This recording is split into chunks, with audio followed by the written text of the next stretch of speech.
The turkey was perfect. That was the thing I kept coming back to, even later, even after everything.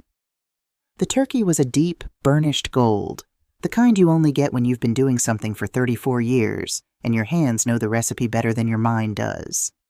The cornbread stuffing was in the blue ceramic dish Robert bought at a church sale in 1997 for $2, and it smelled exactly the way Thanksgiving is supposed to smell, like warmth, like history, like a house that has held people through everything and is still standing. The candles were lit, the good tablecloth, the ivory one with the small embroidered border that I ironed that morning on my knees because the ironing board has been wobbly since 2019 and I keep meaning to replace it, was smooth and white and perfect. And I was sitting at my own table, in my own dining room, in the house I have lived in for 35 years, waiting for someone to tell me it was all right to speak. My daughter-in-law Brittany was rearranging the serving dishes I had already arranged. She was doing it quietly, efficiently, with the particular focus of a woman who believes that her way is simply better and has long since stopped feeling the need to explain why. She moved the sweet potato casserole 2 inches to the left. She repositioned the gravy boat so the handle faced the other direction. She did all of this directly in front of me, as though I were a piece of furniture she was decorating around. My son Darnell was at the head of the table, Robert's chair. He was looking at his phone. My daughter Keisha was cutting meat for her daughter. No, wait. Aubrey is Darnell's.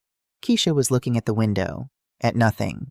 In that way, she had been looking at nothing for the past 2 hours, since she arrived with Todd and wrapped her arms around me in the kitchen a little too tightly and a little too long for it to be a simple hello. I looked at the candles.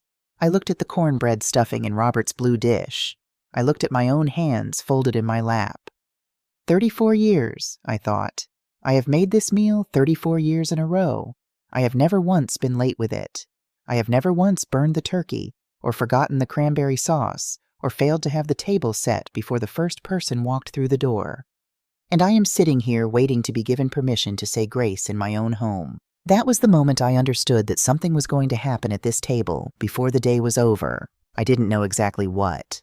But I had lived 62 years and raised 2 children and buried 1 husband, and I had learned to recognize the particular stillness that comes right before something breaks. I picked up my napkin, smoothed it across my lap, and waited. My name is Mary Josephine Wheeler. I am 62 years old. I live in Atlanta, Georgia, in a 3-bedroom house on Hadley Street that my husband Robert and I bought in 1989 for $84,000, which at the time felt like an amount of money so large it was nearly fictional. Robert was a quiet man with large hands and a talent for fixing things. He could look at a broken appliance and understand its problem the way a doctor reads a chart. With certainty, without drama. He fixed the washing machine 4 times before we finally admitted it was beyond saving. He fixed the fence after the storm in 2008. He fixed the wobbly leg on Darnell's childhood bed so many times that by the end, the repair was sturdier than the original furniture. He died 8 years ago, on a Tuesday in March, from a heart attack that came without warning. He was 58 years old. He was in the kitchen making coffee. I was a registered nurse for 31 years, and I will tell you plainly that knowing the clinical facts of how a person dies does not make it easier to watch them go. It does not prepare you for the particular silence that settles into a house afterward, the way a room can be full of furniture and memories, and still feel like a space that something essential has been removed from. After Robert died, I kept the house. I kept working for 3 more years. I retired 14 months ago. My life was small, but it was mine. The garden out back where I grew tomatoes and collard greens. The choir at New Covenant Baptist where I had sung alto for 20 years. The front porch where I drank my coffee every morning and watched the neighborhood wake up. I was not unhappy. I want to be clear about that. I was not a woman counting down the days or waiting to be rescued. I was a woman who had built something real and was living inside it. But 3 weeks before Thanksgiving, I found something in my kitchen drawer that made me understand that the life I thought I was living was not entirely the life that was actually happening around me. It was a Tuesday evening in early November. I was looking for the insurance card, the one I keep with the other important papers in the bottom drawer of the kitchen, when my hand found an envelope I didn't recognize. Legal-sized. My name was not on it. Inside were several pages of legal language that I am not trained to fully interpret, but I have lived long enough and been careful enough to recognize a property deed when I see one. The house on Hadley Street. My name was on it, as it had always been. But beside my name, added in what appeared to be a separate action from the original purchase, was another name. Darnell Robert Wheeler. I stood at my kitchen counter for a long time reading those pages. Then I read them again. I am a woman who was trained to assess a situation clearly before responding. And I did that. I read the document 3 times. I noted the date of the amendment, 2 years and 4 months ago. 2 years and 4 months. While I was making his Thanksgiving dinner. While I was calling him on his birthday.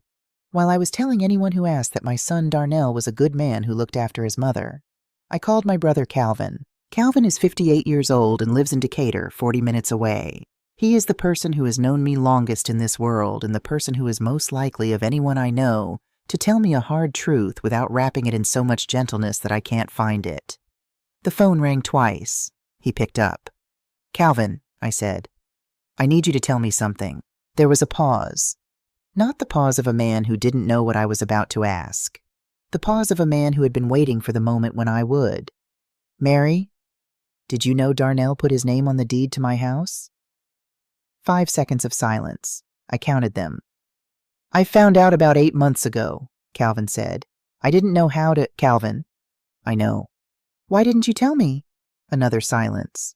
Longer this time. "Because I didn't know what you would do," he finally said. "And I was scared of what it would mean for you and Darnell. I should have told you. I'm sorry, Mary. I'm sorry." I stood at my kitchen window and looked at the backyard. The tomato plants were long finished for the season, cut back to bare stalks. The yard looked exposed in the November gray, stripped of everything that had made it abundant. "All right," I said. "Mary," I said, "all right, Calvin. I'll talk to you later." I hung up. I folded the document. I put it in the pocket of my cardigan. And then I went back to the stove because I had a pot of navy beans on the back burner that needed attention, and I have never in my life let something burn because I was upset. I did not call Darnell that night. I needed to understand the full shape of what I was holding before I decided what to do with it. What I knew was this. My son had added his name to my house without telling me, and my brother had known, and I had not known anything at all. That was enough for one night. The group chat message came the following week. I am not a woman who enjoys group chats. Robert used to laugh at the way I held the phone at arm's length when a lot of messages came in quickly, as though the notifications might physically harm me. But I keep the family thread because it's the way Keisha and Darnell and I stay connected between calls, and I have learned to accept the things I cannot change about the modern world. Brittany sent the message on a Sunday afternoon. It said, "Hey fam, quick logistics for Thanksgiving. Where are we doing it this year?" I stared at that message for a solid minute. Where are we doing it this year? As though my home were one option among several. As though 34 consecutive years of Thanksgiving on Hadley Street were simply a habit that anyone could suggest updating. Darnell replied before I could. "Mom, same as always. But Britt, you don't need to bring anything extra. Just the salad is fine. No need to bring additional people." The phrase additional people sat in my chest like a stone. Calvin always came to Thanksgiving. He had come every year since Robert died. He was my brother. He was, along with my own children, the person I most wanted at my table. But I understood what Darnell meant. He and Calvin had been fraying at each other for 2 years now, over opinions about money, about the house, about what it meant to take care of family. The tension between them was the kind that doesn't announce itself loudly, but sits in every room they share together, low and persistent, like a sound you stop consciously hearing but that never actually stops. Keisha didn't reply to the thread at all. I put my phone down on the kitchen counter and walked out to the back porch. It was cold enough that I should have gotten a jacket, but I stood there for 10 minutes in my house slippers and my sweater and let the cold air do what cold air does. Clarify things. Strip away the warmth that sometimes makes it easy to avoid seeing clearly. I know this is going to be different, I thought. I know something is coming. But I was 62 years old, and I had been making this meal for 34 years, and this was still my house, and I was not ready to let that go. Not without at least one more try. I went back inside. I made a cup of tea. I sat down at the kitchen table with a notepad and began writing my grocery list. Turkey, collard greens, sweet potato casserole, cornbread stuffing, extra because Calvin always had seconds. I wrote Calvin's names on the list too, like a reminder to myself. He was coming. That was not negotiable. I woke up at 5 o'clock on Thanksgiving morning. This is not unusual for me. I was a nurse for 31 years, and early mornings are built into my body now at a cellular level. I don't think I am capable of sleeping past 6, regardless of what day it is. But Thanksgiving mornings have their own particular quality, a kind of purposeful quiet before everything begins. I put the turkey in the oven at 5:30. It was a 19-pound bird, enough for everyone with plenty left over, because in my family, leftover turkey on the day after Thanksgiving is almost as important as the meal itself. I put on Robert's apron. It's a ridiculous apron. He ordered it online as a joke, white with a large yellow smiley face on the front that has been faded by washing into something more ambiguous, possibly melancholy. He wore it every time he helped me cook, which mostly meant he stood nearby offering commentary and stealing cornbread before it was cool enough to eat without burning your mouth. I stood at my kitchen counter in Robert's apron and drank my first cup of coffee and watched the dark outside my window begin to pale. I miss you, I thought, the way I think it most mornings. I miss you specifically right now because today is going to be hard, and you always knew how to make hard things feel lighter. At 8 o'clock, I went to New Covenant Baptist for the Thanksgiving service. I sang with the choir. We did Total Praise and Great is Thy Faithfulness, and I let the music do what music does, fill up the spaces where words aren't enough. I was back home by 10:15 and in the kitchen with the particular focused calm that cooking produces in me. Collard greens into the pot. Sweet potato casserole assembled and waiting for the oven. Cornbread baked, cooled, crumbled for the stuffing. At 11 o'clock, I set the table.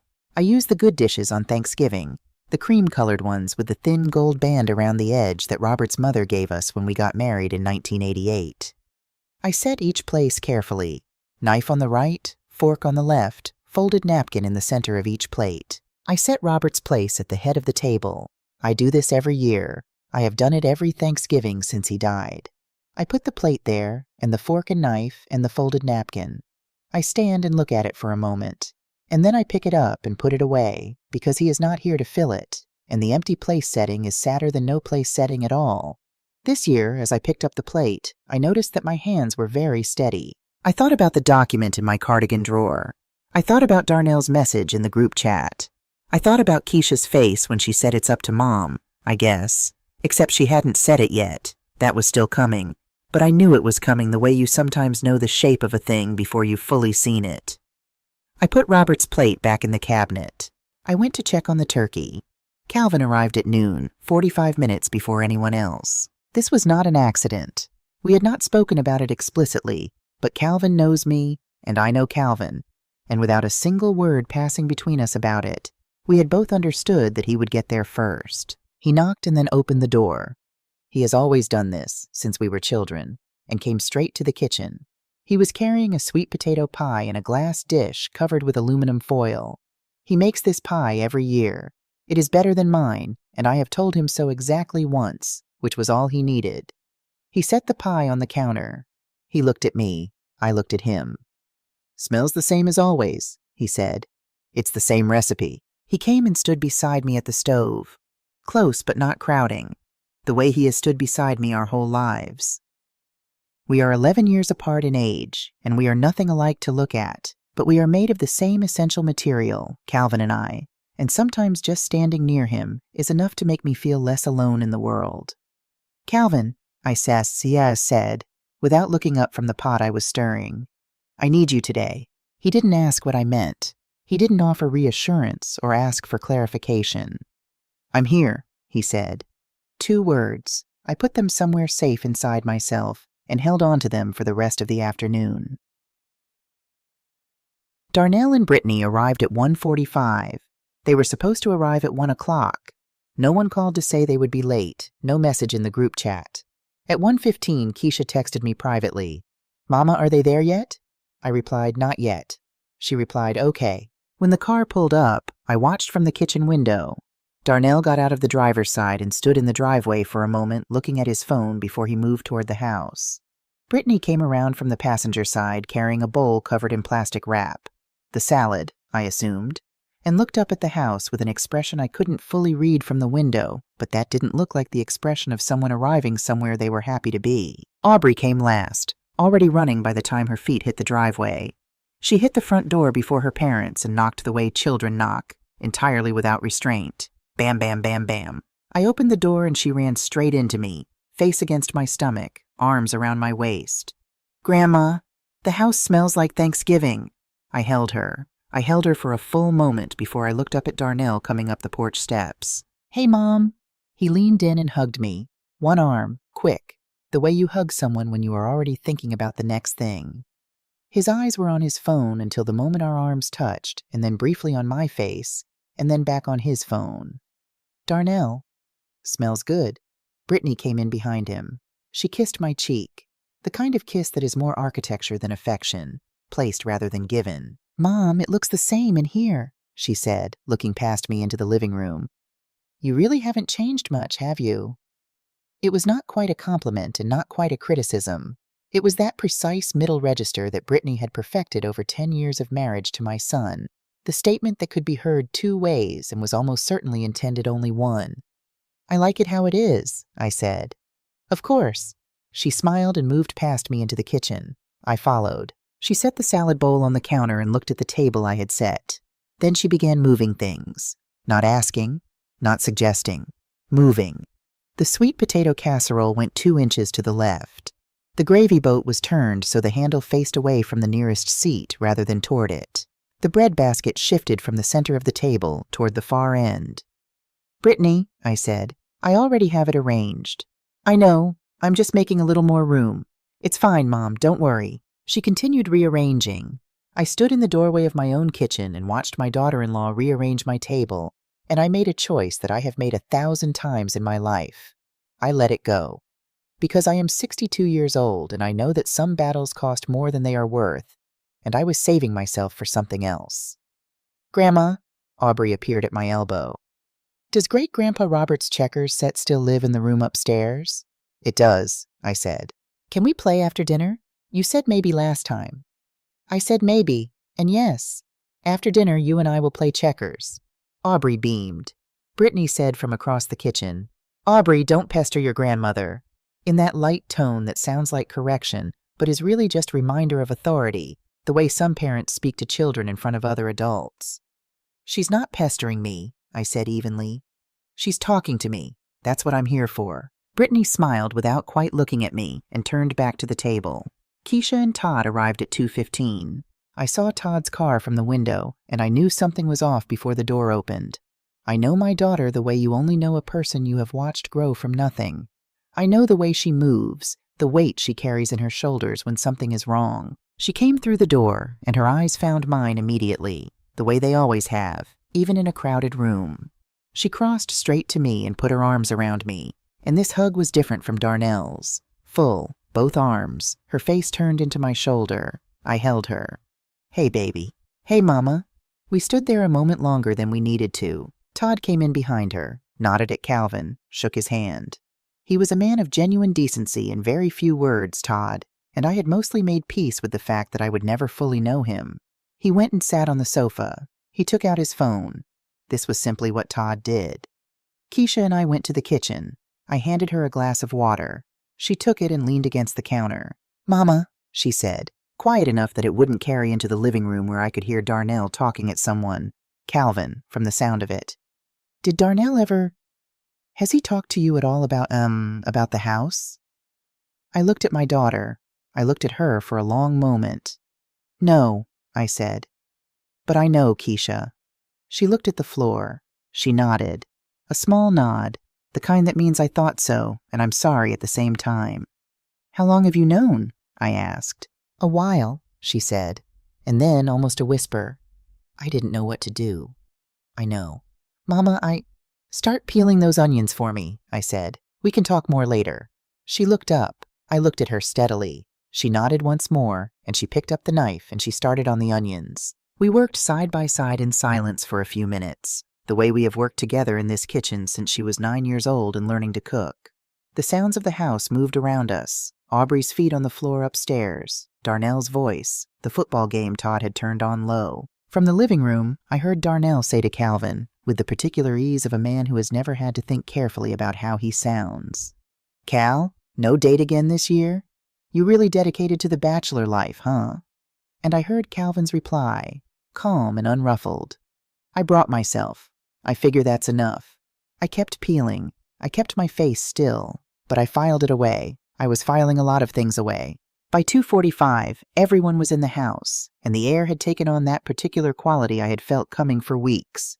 Not yet a storm, but the pressure before one. The kind of atmospheric change that animals notice before humans do. I moved through my own home that afternoon like a woman navigating something she has to be careful around. I went from kitchen to dining room and back. I refilled glasses. I checked the cornbread stuffing.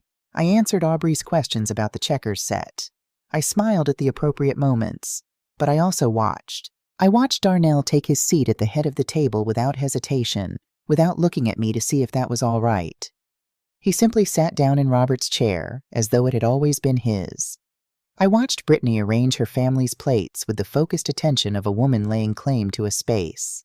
I watched Keisha look out the window again, toward nothing, toward somewhere easier than here. I watched Calvin sit across from all of it with the stillness of a man who was counting the same things I was counting. I carried the turkey to the table. It was golden and perfect and smelled exactly like it should. Nobody stood up to help me. Calvin stood up. He crossed the room in 3 steps and took the platter from my hands. "I got it, Mary." I let him take it. I turned back to the kitchen for the stuffing. Behind me, I heard Darnell say something to Todd about a football score, and Todd reply in monosyllables. I picked up the blue ceramic dish, Robert's dish, the one that cost $2 at a church sale in 1997 and has been on this table every Thanksgiving since, and I carried it to the table. I set it down in the center where I always put it, and I took my seat, and I thought very clearly in the particular calm that sometimes comes right before the moment everything changes. All right, let's see what today is going to be. We bowed our heads for grace. This is how it has always begun. 34 years of Thanksgiving at this table, and it has always begun the same way. Heads down, hands folded or held. My voice leading the prayer the way it leads the alto section at New Covenant Baptist, steady and unhurried. I began. Lord, we thank you for this table and for the hands that prepared it. We thank you for the people gathered here, for the years behind us and the ones still ahead. We remember those who sat with us before and are no longer here. Mom, Darnell's voice.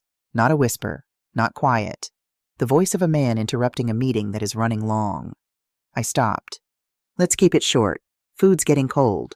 The table was silent. Aubrey's eyes opened and found mine across the dishes. Calvin, beside me, did not move or make a sound. I looked at my son. He was already glancing toward the turkey. Then I looked back down at my folded hands. And I continued the prayer. Slower than before. Every word placed with intention. I finished what I had started. Thanked God for Robert by name. Thanked him for this house, for this food, for 34 years of abundance in lean times and full ones alike. When I said amen, the word landed in the room like something solid. Brittany passed the salad to Todd without looking up. Darnell reached for the turkey. The meal began. For 20 minutes, the table operated the way holiday tables do when people are more committed to the appearance of normalcy than the reality of it, with careful conversation and the particular busyness of passing dishes back and forth, which gives everyone something to do with their hands. Darnell talked about the case he was working. Todd made 2 observations about the football game from earlier. Aubrey ate her cornbread stuffing in the focused, methodical way of a child who has identified the best thing on the table and is committed to it. Calvin asked me about the choir. I told him about the new director, a young woman from Savannah who had brought in 3 new arrangements that the older members were still adjusting to. Calvin laughed. It was the most natural sound that had been in the room all afternoon. Then Darnell set down his fork, not finishing, pausing. The way a man pauses when he is about to say something he has been holding for a while and has decided this is the moment. Actually, while everybody's here, Brittany and I have been talking about the house. I kept my fork moving, steady. We've been thinking that in the spring it might make sense to do some renovations. The kitchen's pretty dated. The layout in here could open up nicely. I know a contractor who does good work, good prices. It would add real value to the property. Brittany picked up smoothly. It would actually be gorgeous with an open concept. Take down that wall between the kitchen and here, get some new appliances. And honestly, Mom, with you on one floor, you don't really need the upstairs the way it is now. We could reconfigure. I put my fork down. I haven't said I want to renovate. Darnell's tone stayed easy, reasonable. The tone of a man explaining something obvious to someone who simply hasn't considered it fully yet. I know you haven't, but it would be good for you, Mom.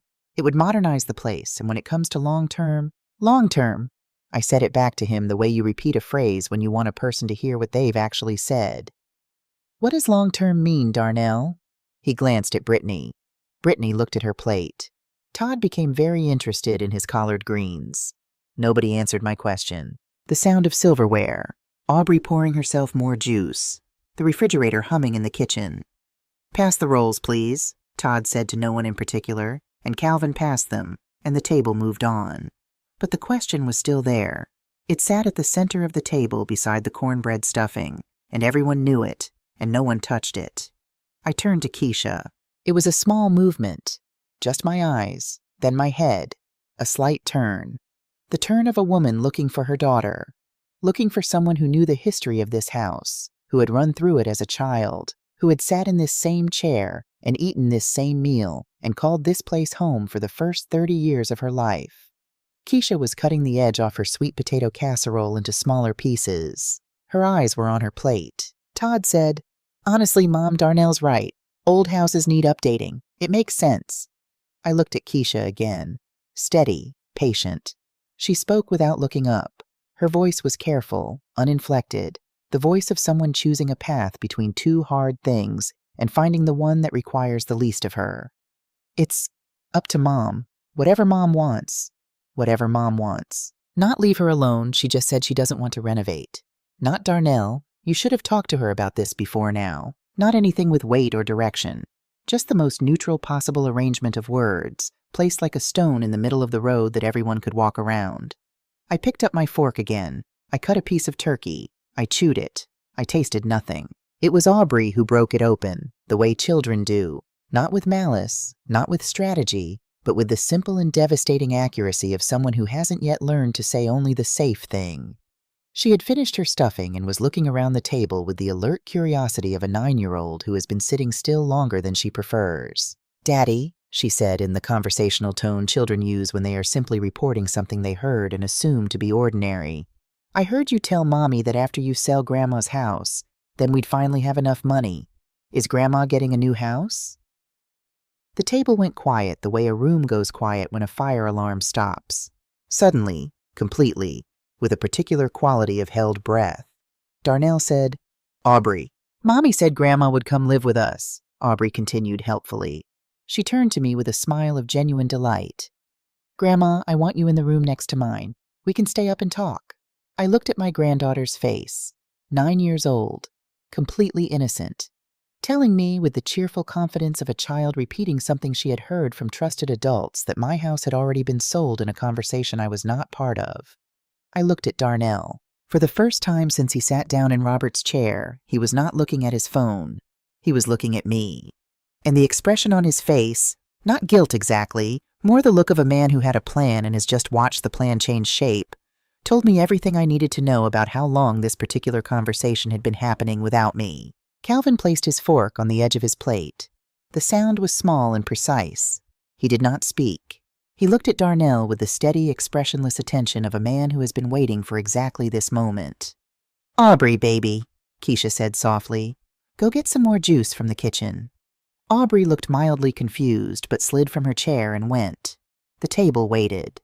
Brittany spoke first, which was the mistake. Later I would understand it was the mistake, that if she had simply let the silence sit, the afternoon might have taken a different shape.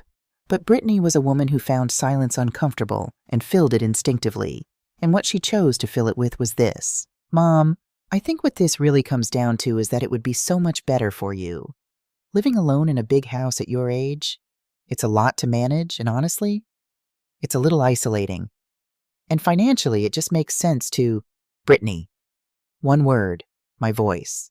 The voice I used 31 years as a nurse when a situation required immediate stillness. The voice that stops a room.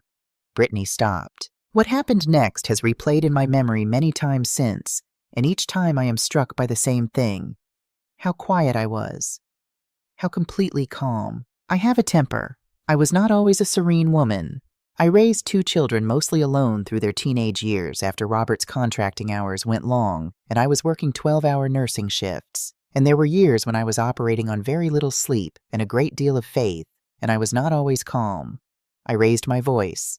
I cried in the shower. I had nights where I sat at this same kitchen table at 2 in the morning and asked God directly what exactly he thought he was doing with my life. But I was 62 years old, and I had been holding this specific feeling for 3 weeks, and what I found when the moment finally came was not heat. It was cold, clear, like water from a deep well. I set my napkin on the table. Slowly, I folded it out of habit into the same neat rectangle I always folded into, even now, even in the middle of this. I looked at Darnell. 2 years and 4 months ago, I said, you added your name to the deed of this house. You did not tell me. You did not ask me. You did not explain your reasons or give me the opportunity to decide whether I agreed. The table was completely still. You have been planning to sell this house. You have talked about it with your wife and with your daughter, who told me about it today at Thanksgiving dinner, because nobody thought to tell me before now. Nobody thought I needed to be part of that conversation. Mom, Darnell started. Darnell, the same stillness in my voice. I'm not finished. He closed his mouth. I want to tell you something about this house. I looked around the table once. Calvin, whose face was composed and watching. Keisha, who had tears running down her face in silence. Todd, who was looking at me with an expression I had not seen on him before. Aubrey, who had come back from the kitchen and stood in the doorway holding her juice cup, understanding in the way children understand that something important was happening. The first Thanksgiving I made in this house, Darnell was 5 years old and Keisha was 4. Your father had been out of steady work for 7 months. I had $43 in my checking account after the bills were paid. I spent 23 of those dollars on ingredients for this meal. I didn't tell anyone that.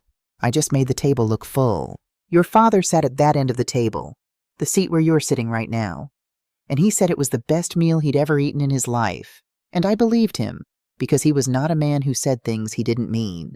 I am not telling you this so that you feel sorry for me. I'm telling you because this house is not a property. It is not an asset or a financial opportunity or a line item in somebody's plan. It is the place your father worked 30 years to give us. It is the place he died. And it is still mine. I am 62 years old. I am in good health. I ran a hospital floor for 31 years. I have managed this house, this property, and my finances since the day your father passed, and I have managed them well. I did not ask for help managing them, and I did not give anyone permission to make decisions about them on my behalf. The room was silent in a way that rooms rarely are. Not the silence of people waiting for their turn to speak, but the silence of people who have been stopped in their tracks and don't yet know which direction to go. Darnell's jaw was tight. He was looking at the tablecloth. Brittany was very still. Keisha had her hand over her mouth. I love you, I said to my son. I have loved you since before you were born, and I will love you when I'm gone, and that love is not conditional on anything you do or don't do. But I need you to understand something, Darnell. Being worried about me and making decisions for me are not the same thing, not even close. I pushed back my chair and stood up. I went to the bedroom. I took my coat from the closet. My good wool coat, the gray one. I took my purse from the hook by the door. I took my keys from the bowl on the dresser, the small ceramic bowl Keisha made me in a pottery class when she was 12, misshapen and beloved. I came back through the dining room.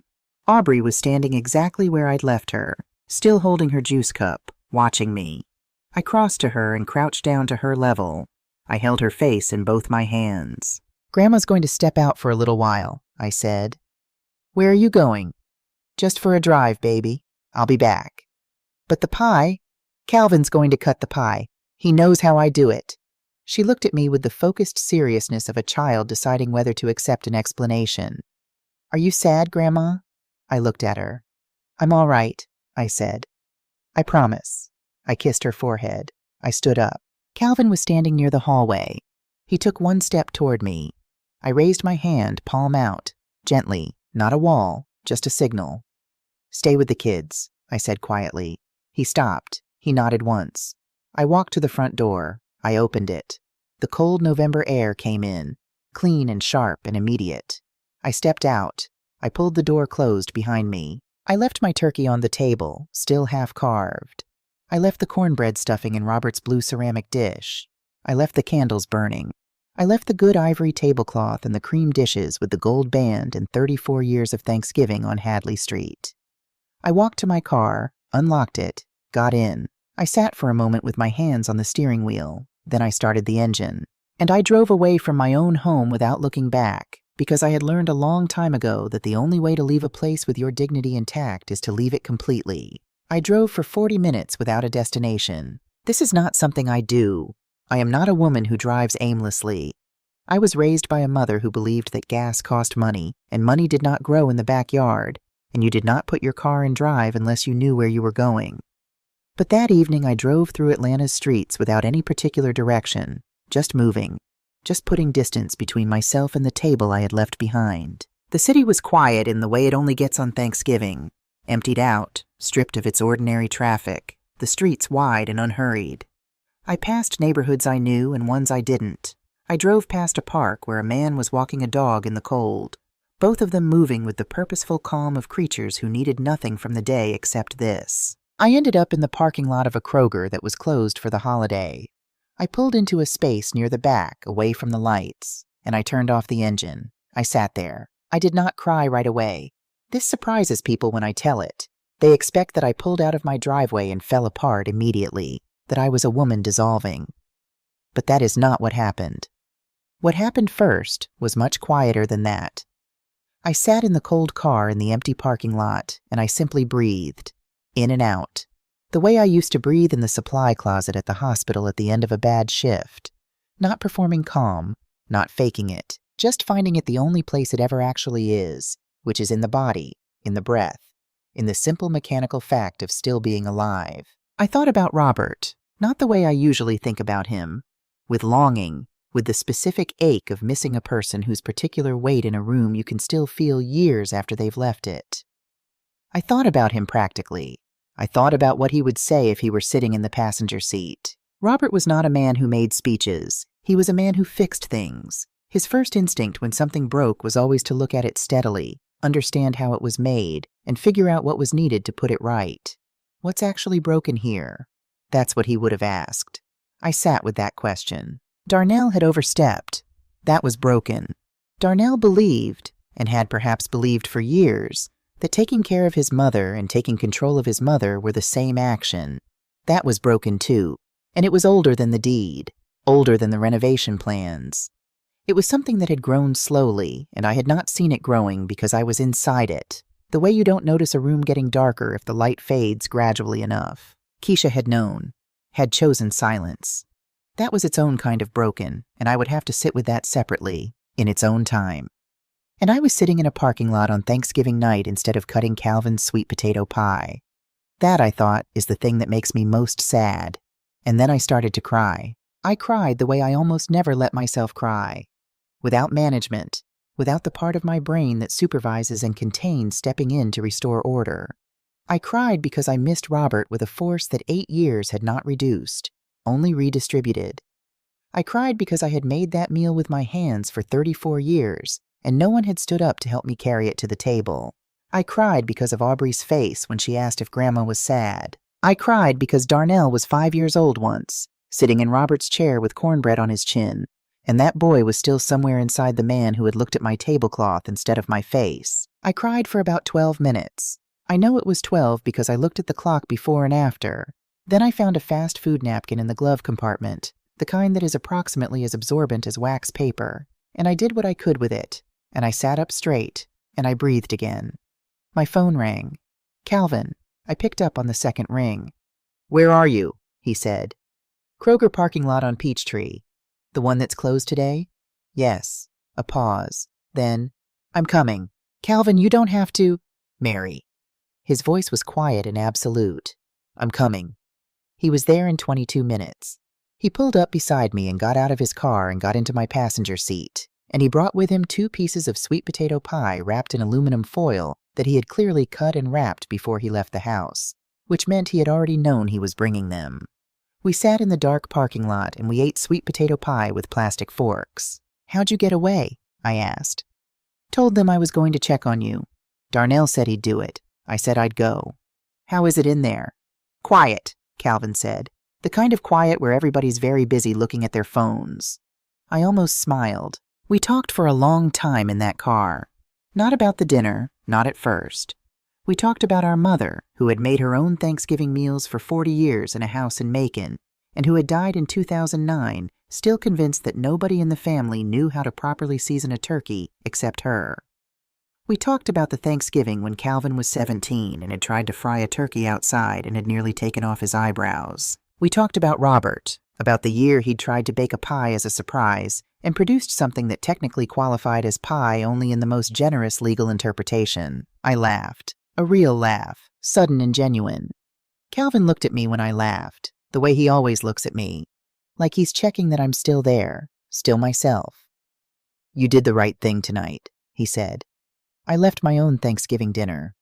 "You left after you said what needed saying. That's different." I looked out the windshield at the dark, empty parking lot. "She's going to be so confused, Aubrey. I told her Grandma was fine and she'd see you soon. She's okay. She ate 2 pieces of pie." "My pie or yours?" "Both," he said. "That child has good taste." I went home at 10:30 that night. They were all gone. The cars were gone from the driveway, the lights inside reduced to the one I always leave on in the kitchen. I stood on the porch for a moment before going in. Inside, someone, Keisha, I suspected, from the careful way it was done, had cleared the table and washed the dishes. The leftovers were covered and in the refrigerator, labeled in Keisha's handwriting. The blue ceramic dish was clean and back on the shelf where it lived. The candles had been blown out. I stood in the kitchen for a long time. Then I opened the bottom drawer, the one with the important papers, to put my keys away, the way I always do. My hand found an envelope. I did not recognize it at first. It was old. The paper softened at the edges with age, the seal long dried. My name was written on the front in handwriting I knew better than my own. For Mary, open when you need it most. Robert's handwriting, Robert's hand. I stood at my kitchen counter at 10:30 on Thanksgiving night, and I held that envelope for a long time before I opened it. Inside were 2 things. A letter, 3 pages, handwritten on the yellow legal pad paper Robert always used, and behind it, a copy of his will. Not the full document, just 2 pages, folded separately, with a specific section marked in the margin with a small penciled check mark. I read the marked section first. "The property located at 1412 Hadley Street, Atlanta, Georgia, shall remain in the sole ownership of Mary Josephine Wheeler for the duration of her natural life, or until such time as she voluntarily elects to sell or transfer said property. No modification, sale, transfer, or encumbrance of this property may be executed without Mary Josephine Wheeler's express written consent before an independent notary public not affiliated with any party to the transaction." I read it twice. Then I read it a 3rd time. Darnell was a lawyer. He had handled Robert's estate. He had filed the paperwork, managed the process, told me what I needed to sign and when. He had sat across from me at this same kitchen table 2 months after Robert's funeral and walked me through the documents with the careful patience of a son who loves his mother and wants to protect her from the overwhelming complexity of legal paperwork during grief. He had read this clause. He had known exactly what it said. I set the will pages down on the counter. I picked up Robert's letter. "My Mary," it began. "I won't repeat everything he wrote.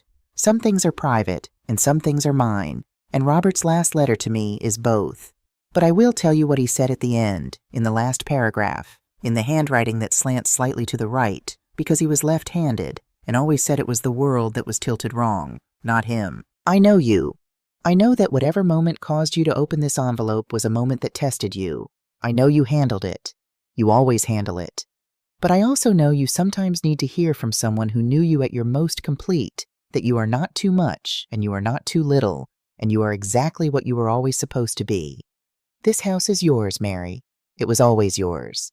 I just got to live in it with you, and that was the greatest luck of my life." I folded the letter. I held it against my chest for a moment. Then I put it back in the envelope, and I put the envelope in the pocket of my cardigan, right next to my heart, and I went to bed. For the first time in weeks, maybe months, I slept through the entire night without waking once. The calls began the next morning. Keisha called at 8:15. I answered. She was crying before she finished saying my name. "Mama, I'm so sorry. I should have said something at the table. I should have said it a long time ago. I knew about the deed and I didn't tell you, and I told myself it wasn't my place, but that's not true. You're my mother, and it was absolutely my place, and I failed you, and I'm sorry. I let her finish. I let her say the whole thing without interrupting, because she needed to say it in full. I hear you, I said. Mama, Keisha, I hear you. I accept your apology, but I need you to understand something. I kept my voice even, not cold, not punishing, just clear. The next time something is happening that affects me, I need you to tell me. Not Darnell's version, not later, at the time. I need you to be my daughter first. Can you do that? A long pause. Then, yes, Mama, I can do that. Good. How are the kids? They're okay. Aubrey asked about you this morning. Tell her Grandma is fine. Tell her I'm still planning to teach her checkers. Keisha laughed through her tears the way she has laughed since she was small, sudden and bright, and a little surprised, as though joy keeps catching her off guard. Darnell called at 11. I looked at his name on the screen for 4 full rings, and then I set the phone face down on the kitchen counter and let it go to voicemail. I was not ready. That was not punishment. That was simply the truth. Brittany sent a text message that afternoon. It was 4 sentences, carefully written. I could tell it had been composed and revised. The language was too considered for first draft. She was sorry for overstepping. She had only meant well. She hoped we could move past this as a family. I read it. I set the phone down. I would respond eventually. Not that day. The call that surprised me came on day 4. Todd, who had sat on my sofa and watched football. Todd, who had contributed exactly 2 sentences to the Thanksgiving table conversation before the meal fell apart. Todd, my daughter's quiet husband, whom I had spent 6 years trying to read and mostly failing. Mom, he said. Just that at first. Then, I owe you an apology. Todd, no, I mean it. I sat there and I didn't say anything, and I should have. I knew about the house situation. Keisha told me. And I let it just go, and that wasn't right. You deserved better than what happened at that table. From all of us. It was not a long speech. It was not eloquent. But it was unrehearsed, and it was direct, and it was entirely his own.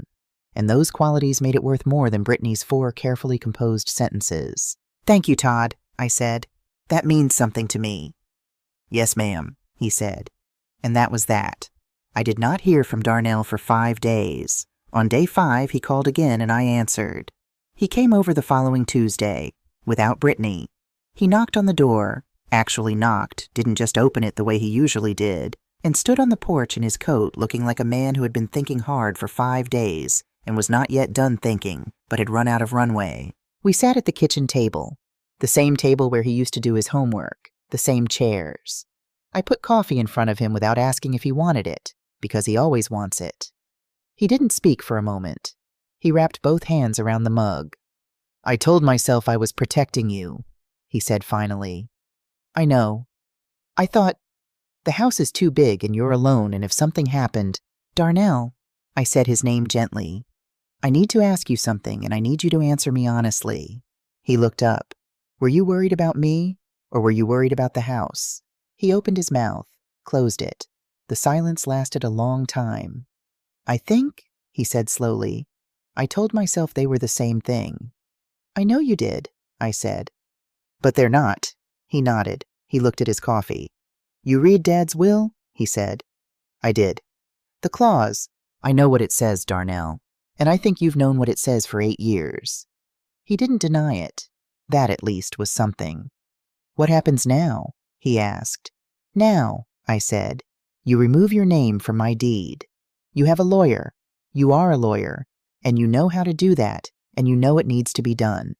And then we figure out how to be mother and son again, which is the only relationship I'm interested in having with you. Mom, I love you, Darnell. That is a fact that does not change. But love doesn't mean you get to make my decisions. Not now, not when I'm 80, not ever. If I need help, I will ask for it. And when I ask, I expect you to help me, not manage me. There is a difference. He was quiet for a long time. I hear you, he said. They were the same words I had said to Keisha. I wondered if he knew that. Good, I said. I refilled his coffee. We sat there a while longer. We didn't fix everything that morning, Some things don't fix in a morning. They fix slowly, over many ordinary interactions, the way a house settles back into itself after a storm. But we sat at the table together. We drank our coffee. At one point, he told me something funny that Aubrey had said at school, and I laughed, genuinely, and he smiled the way he used to smile when he was small and had made his mother laugh. It was a start. It was Dolores who came to me in the days between all of that.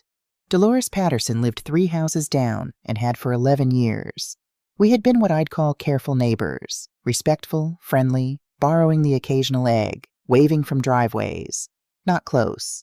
Not the kind of close where you knew each other's business or sat in each other's kitchens. She knocked on my door on the Saturday after Thanksgiving. She was holding a large pot of chicken soup, the real kind, not from a can. I could tell from the smell before she said a word. "I saw your kitchen light on early every morning this week," she said. I figured something happened. I looked at her. A tall woman, 64 years old, silver locks, a face that had seen considerable weather and bore it well. She was not performing concern. She was simply standing on my porch with soup and a clear-eyed assessment of what her neighbor needed. "Come in," I said.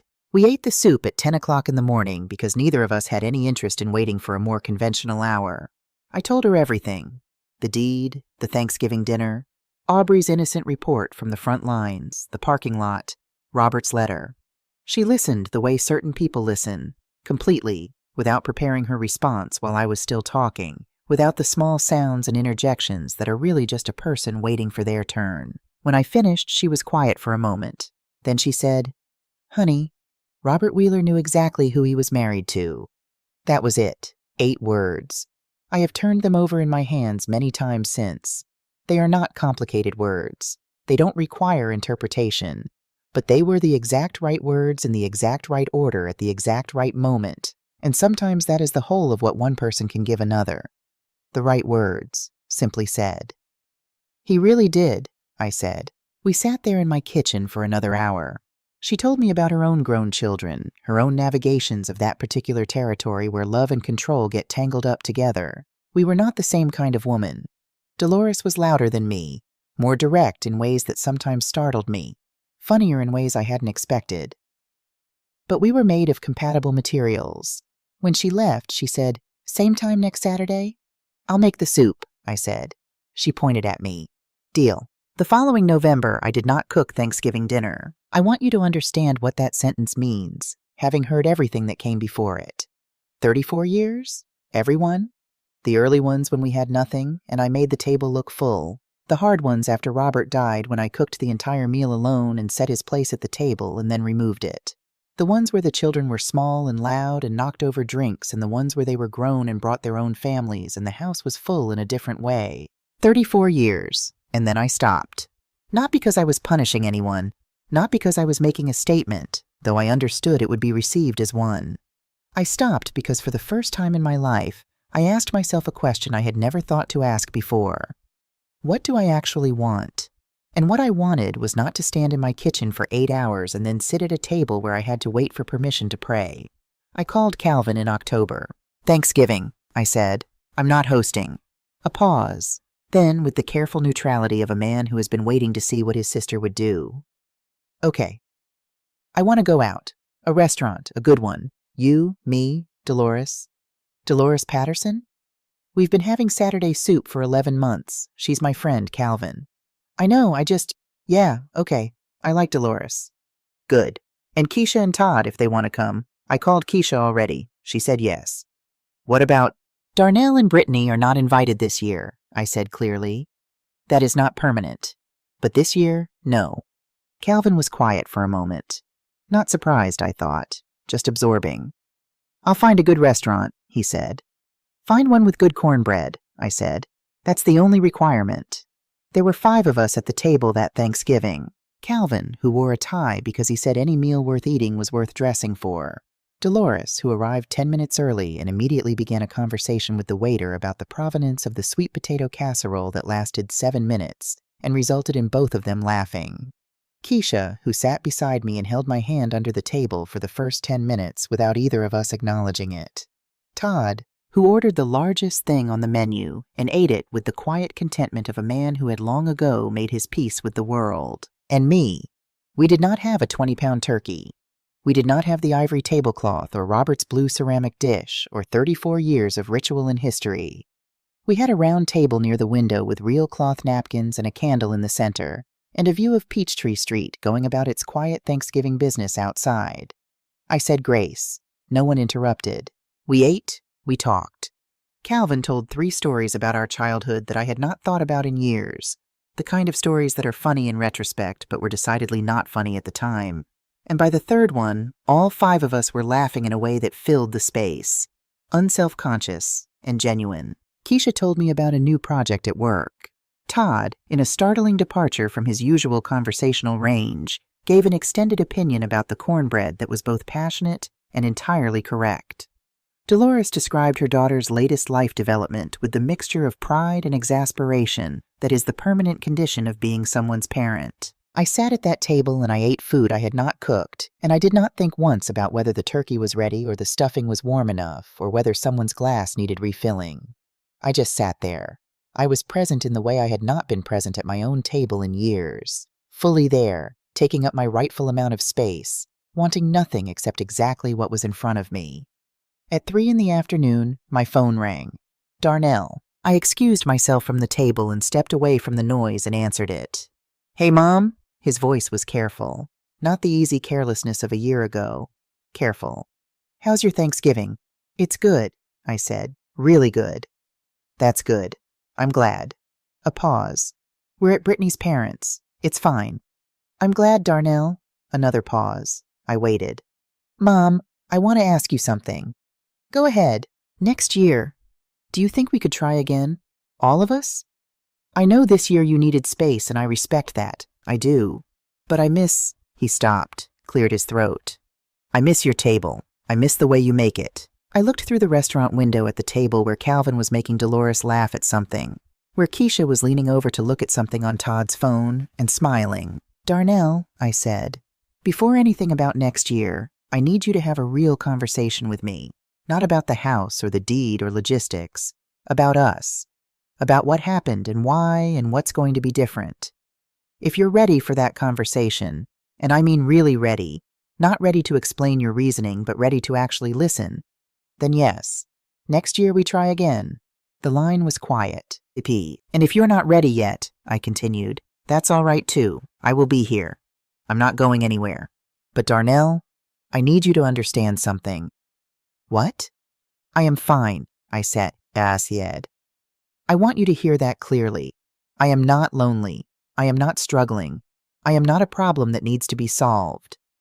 I am your mother, and I am 62 years old, and I am sitting in a restaurant with people I love, and I am completely, entirely fine. I hear you, Mom. Good. Call me next week. We'll have that conversation.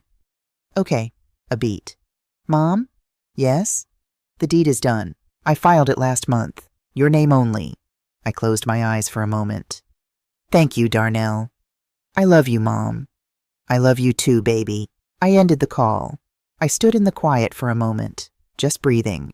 Then I put my phone in my pocket and walked back to my table. Calvin looked up when I sat down, a question in his eyes. Everything all right? Everything's good, I said, and I meant it. I drove home that evening as the city turned quiet around me.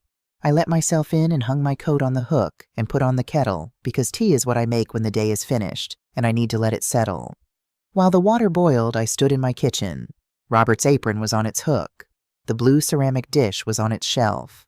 The small ceramic bowl Keisha made when she was 12, misshapen and beloved, was on the dresser where it has always been. The tile behind the stove still has the chip in it from 2003 that Robert said he would fix and never did. Everything was where it belonged. I poured my tea and I stood at the kitchen window and I looked at my backyard in the dark. The bare garden, the old fence, the specific and particular darkness of a space that is yours and that you know by heart. I thought about what I know now that I did not know a year ago. I know that love can be real and still be wrong. Darnell loved me. He was wrong about what that meant. Both things were true at the same time, and understanding that, holding both things without making one disappear, was the work of this year. I know that silence has a cost. Keisha's silence, Calvin's silence, my own silence over many years of dinners where I let small things pass, because the peace seemed worth more than the truth. The bill for all of that silence came due at one table on one Thanksgiving. It always does, eventually. I know that the people who find you in parking lots with sweet potato pie are the people worth finding. And I know this the way I know the recipe for cornbread stuffing, which is to say I know it in my hands and in my chest and in every year of my life that has contributed to making me who I am, that no one can take from you what you refuse to give away. Gerald could have the chair at the head of the table. Brittany could rearrange my dishes. They could plan and scheme and decide, and none of it touched the thing that was actually mine, which was myself, my dignity, my history, my knowledge of who I was and what I had earned and what I would and would not accept. I am 62 years old. I raised 2 children. I nursed the sick for 31 years. I loved one man completely and buried him and kept going. I built a life that is small in the way that only matters to people who are measuring the wrong things. I left my own Thanksgiving table, and in doing so, I finally came home. They thought I was walking away, but it was the first time in years I was walking towards something, myself. Thank you for sitting with me through this story. If any part of it found you, if you have ever been made to feel like a guest in your own life, I hope you know that it is never too late to pull up your own chair.